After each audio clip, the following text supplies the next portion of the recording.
Halo para sahabat GKI, jumpa lagi dalam Sapaan Gembala GKI. Para sahabat, kita sering sekali mengucapkan atau mendapatkan apa yang dikatakan dengan GBU, God bless you.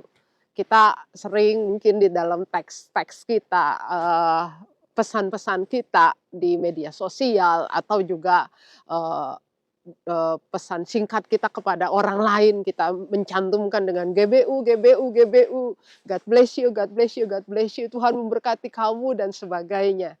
Tetapi memang yang menarik adalah ketika GBU juga kita, sampaikan kepada orang yang kita sedang kesel nih, kita sedang marah sama dia gitu ya, dan kita sampaikan itu. Pertanyaannya adalah kita rela nggak sih sebenarnya mengatakan GBU?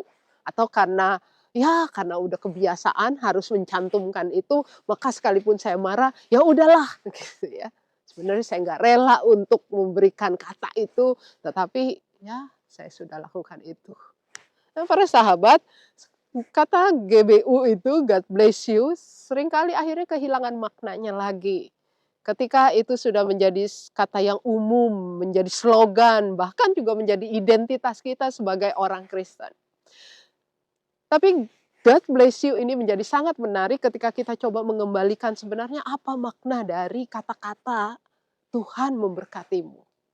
Dalam Bilangan 6 ayat 24 sampai 26 kita sangat familiar dengan berkat yang disebut dengan berkat imam ini.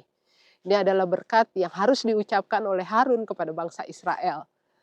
Dan ini sering kita dengar di mimbar-mimbar gereja ketika di akhir ibadah pengkhotbah mengatakan berkat ini, mengucapkan berkat ini. Tuhan memberkatimu dan melindungimu. Tuhan Tuhan menyinari engkau dengan wajahnya dan memberi kasih karunia. Tuhan menghadapkan wajahnya kepadamu dan memberi engkau damai sejahtera. Para sahabat, berkat imam ini sebenarnya mengandung bukan hanya menjadi sebuah doa, doa dari Harun sebagai pemimpin agama kepada bangsa Israel yang akan berjalan menuju padang gurun. Menjalani padang gurun yang tidak mudah itu menuju tanah Kanaan. Di situ sebuah doa bahwa Tuhan yang akan melindungi perjalanan mereka apapun juga yang terjadi. Tetapi juga ini adalah sebuah pengakuan iman.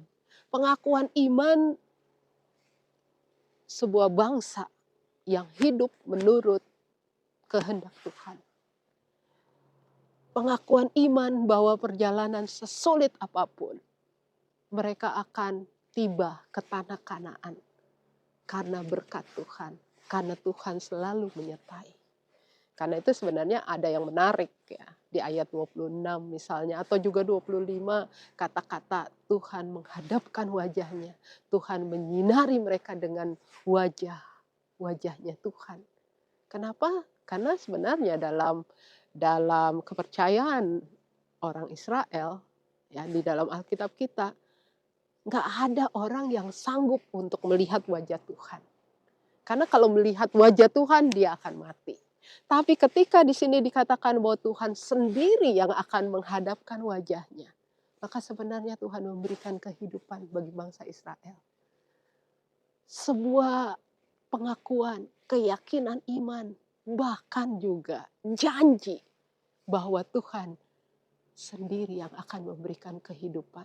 Sekalipun perjalanan hidup bangsa Israel tidak mudah.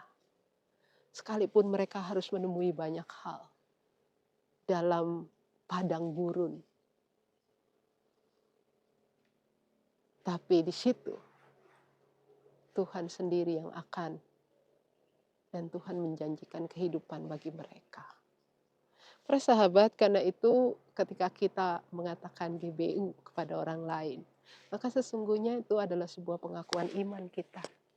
Bahwa ketika kita mengatakan God bless you, bahwa kamu hidupmu diberkati oleh Tuhan. Itu doa kita bagi mereka. Dan juga kepercayaan iman bahwa tidak ada Allah lain yang akan sanggup menolongmu. Tidak ada Allah lain yang akan bisa memberikanmu berkat. Itu yang kita ucapkan, pengakuan iman yang keluar dari hati kita. Dan juga sekaligus harapan dan doa. Bahwa orang yang kita katakan, Tuhan memberkatimu. Itu akan mendapatkan hidup yang baik. Hidup yang penuh dengan damai sejahtera. Hidup yang memberikan mereka mengalami cinta kasih Tuhan. Maka kalau kita mengucapkan itu kepada seseorang yang sebenarnya saya tidak berdamai, saya tidak mau mengucapkannya karena saya sedang marah, saya sedang jengkel dengan dia. Maka sebenarnya kata GBU itu bukanlah sebuah berkat. Hati-hati kita mengatakannya. Tuhan Yesus mengatakan kalau ada di dalam hatimu ya, tidak damai dengan sesamamu, jangan pergi dulu beribadah, bereskan dulu hatimu dengan saudaramu. Baru setelah itu kembali. Maka begitu juga dengan GBU. Karena GBU adalah pengakuan iman kita dan juga doa kita. Agar orang yang kita ucapkan itu, kita berkati itu, dia mendapatkan kehidupan yang baik. Dia mendapatkan damai sejahtera Tuhan. Karena itu mari kita menelisik hati kita dulu sebelum kita mengucapkan itu.